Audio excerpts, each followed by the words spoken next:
मैं राजा मानसिंह कछवाहा, आमेर का महाराजा और उस युग का योद्धा हूँ जहाँ तलवार से अधिक कठिन था सही निर्णय लेना। इतिहास ने मुझे कई नाम दिए, पर मेरी असली पहचान मेरे युद्ध, मेरे संघर्ष और मेरा स्वाभिमान है। मैंने युद्ध केवल शक्ति से नहीं, नीति से जीते।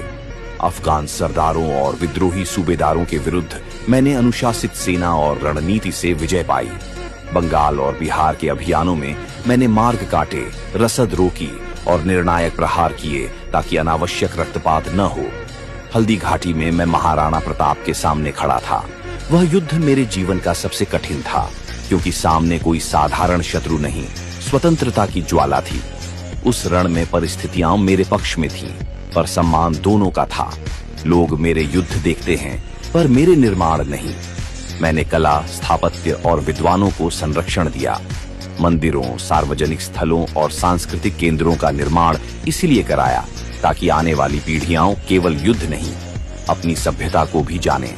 मेरे राज्य में साहित्य और शिल्प फले फूले, क्योंकि मैं जानता था कि तलवार सीमाएं बनाती है, पर संस्कृति आत्मा को जीवित रखती है।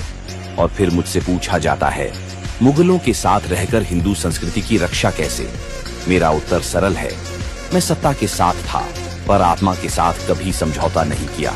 बनारस, वृंदावन और ब्रज की भूमि में मंदिरों और तीर्थों की रक्षा मेरी तलवार ने ढाल बनकर की। दरबार के भीतर रहकर मैंने वही बचाया जो बाहर रहकर संभव नहीं था, आस्था, परंपरा और पहचान। मेरा स्वाभिमान यही था कि मैं अपनी पहचान को मिटने न दूं। मेरा साहस यही था कि मैं इतिहास की गाली सह लूं, पर अपनी सभ्यता को आंच न आने दूं। अगर अपने लोगों को बचाने के लिए मुझे अकेला खड़ा होना पड़ा, तो मैं खड़ा रहा। अगर मेरे नाम पर प्रश्न चिन्ह लगा, तो लगा रहने दिया, क्योंकि मेरा लक्ष्य नाम नहीं, भविष्य था। मैं राजा मानसिंह कछवाहा हूँ। मेरे निर्णय आसान नहीं थे, पर आवश्यक थे। मुझे केवल धोखेबाज या गद्दार कहकर मत देखो। मुझे उस योद्धा की तरह देखो जिसने समय के सबसे कठिन युद्ध, धर्म, सत्ता और स्वाभिमान के बीच को जिया और निभाया।